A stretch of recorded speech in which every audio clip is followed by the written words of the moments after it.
മോദിയെ വീണ്ടും സുഹൃത്തായി കിട്ടിയപ്പോൾ അമേരിക്കയാകട്ടെ ഞങ്ങളെ ടോയ്ലറ്റ് പേപ്പർ പോലെ വലിച്ചെറിഞ്ഞുവെന്ന് പാക് പ്രതിരോധ മന്ത്രി ഖ്വാജ ആസിഫിന്റെ വെളിപ്പെടുത്തൽ. എല്ലാ അർത്ഥത്തിലും US ചൂഷണം ചെയ്തുകൊണ്ട് പാകിസ്ഥാനെ ഒടുവിൽ വലിച്ചെറിയുകയായിരുന്നുവെന്നാണ് പാർലമെന്റിൽ അദ്ദേഹം ഇവിടെ വിളിച്ചു കൂവിയിരിക്കുന്നത്.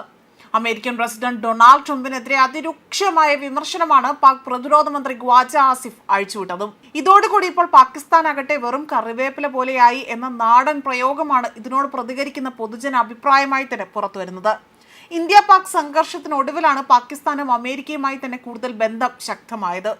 നിരവധി തവണയാണ് അസീം മുനീറും പ്രധാനമന്ത്രി ഷഹബാസ് ഷെരീഫ് അടക്കം ട്രംപിന്റെ അത്താഴ വിരുന്നിൽ പങ്കെടുക്കാനായി തന്നെ അവിടെ എത്തിയത്. എന്നാൽ പല തരത്തിലുള്ള കരാറുകളിൽ ഇരുവരും തമ്മിൽ ചർച്ചകൾ നടന്നെങ്കിൽ പോലും ഒന്നും തന്നെ അവസാന ലാപ്പിലേക്ക് വന്നപ്പോൾ ഫലം കണ്ടില്ല എന്നതും മറ്റൊരു വസ്തുതയാണ്. എന്നാൽ ഒടുവിൽ ഇപ്പോൾ പാകിസ്ഥാനെ തള്ളിക്കളയുന്ന സ്ഥിതി വിശേഷമാണ് ഇപ്പോൾ കാണാൻ സാധിക്കുന്നത്. മാത്രമല്ല ട്രംപിന്റെ ഗൂഢപദ്ധതിയെക്കുറിച്ചും ചർച്ചയാവുകയാണ്.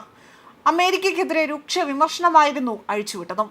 അമേരിക്ക പാകിസ്ഥാനെ ടോയ്ലറ്റ് പേപ്പർ പോലെ ഉപയോഗിച്ചു എന്നും ആവശ്യം കഴിഞ്ഞപ്പോൾ ഉപയോഗിച്ചു എന്നതായിരുന്നു ഒരു രീതിയിലേക്ക് പ്രതികരണമായി തന്നെ ഇവിടെ പറഞ്ഞിരിക്കുന്നത്. രാജ്യത്തെ ദുർബലവും അസ്ഥിരവുമാക്കി ഗുരുതരമായ തെറ്റായിരുന്നു അമേരിക്കയുമായുള്ള ബന്ധമെന്നും ഇവിടെ പാർലമെന്റിൽ വ്യക്തമാക്കുകയും ചെയ്തിട്ടുണ്ട്. അതേസമയം അമേരിക്കയ്ക്ക് വേണ്ടി ഒരിക്കലും തങ്ങളുടേതല്ലാത്ത യുദ്ധങ്ങളിലേക്ക് രാജ്യം സ്വയം വലിച്ചിഴക്കപ്പെടുന്നുവെന്ന് ഖ്വാജ ആസിഫ് വെളിപ്പെടുത്തുകയും ചെയ്തു. 1999 ശേഷം തന്നെ യുദ്ധത്തിനൊപ്പം നിൽക്കുന്ന പാകിസ്ഥാന്റെ തീരുമാനം, പ്രത്യേകിച്ച് അഫ്ഗാനിസ്ഥാൻ സംഘർഷത്തിൽ US നിന്നത് രാജ്യത്തിനെ അവിടെ ആഴത്തിലുള്ളതും അതുപോലെ തന്നെ നിലനിൽക്കുന്നതുമായ നാശനഷ്ടങ്ങൾക്ക് കാരണമാക്കുകയാണ് ചെയ്തിരിക്കുന്നത്. ജിഹാദ് എന്ന പേരിൽ ആളുകളെ തെറ്റിദ്ധരിപ്പിക്കുന്ന ഒരു വിവരണത്തിന് കീഴിൽ അവിടെ അണിനിരത്തിക്കൊണ്ട് അത് പാകിസ്ഥാനിൽ തീവ്രവാദത്തിനും അരാജകത്വത്തിനും ആക്കം കൂട്ടുകയാണ് ചെയ്തിരിക്കുന്നത്. ഈ യുദ്ധങ്ങളെ പിന്തുണയ്ക്കുന്നതിനായി തന്നെ പാകിസ്ഥാന്റെ വിദ്യാഭ്യാസ സമ്പ്രദായം പോലും മാറ്റിമറിക്കപ്പെട്ടു. വിദേശ താൽപര്യങ്ങൾക്കായുള്ള സംഘർഷങ്ങളിൽ ഇടപെടുന്നതിനെ ന്യായീകരിക്കുകയാണ് ഈ പ്രത്യാശാസ്ത്രപരമായ മാറ്റങ്ങൾ കൊണ്ടുവരുന്നത്.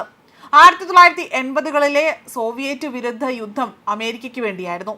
എന്നിട്ടും പാകിസ്ഥാൻ സമൂഹം അല്ലെങ്കിൽ വലിയ രീതിയിൽ സാമൂഹികമായും സാമ്പത്തികമായും വില നൽകേണ്ടി വന്നുവെന്നും ഖ്വാജ ആസിഫ് ആകട്ടെ പാകിസ്ഥാൻ പാർലമെന്റിൽ നടത്തിയ പ്രസംഗത്തിലൂടെ എടുത്തു പറയുകയാണ് ചെയ്തിരിക്കുന്നത്. മാത്രമല്ല ഇതാകട്ടെ ഇപ്പോൾ പാകിസ്ഥാന് വലിയ നാണക്കേടാണ് ഉണ്ടാക്കുന്നതും. ഒപ്പം തന്നെ ഇപ്പോൾ ട്രംപും അതുപോലെ അസീം മുനീറുമായുള്ള ബന്ധത്തിൽ പോലും വലിയ രീതിയിൽ വിള്ളൽ വീണതായുള്ള റിപ്പോർട്ടുകളാണ് പുറത്തു വന്നിരിക്കുന്നത്. ന്യൂസ് ഡെസ്ക് കർമ്മ ന്യൂസ്.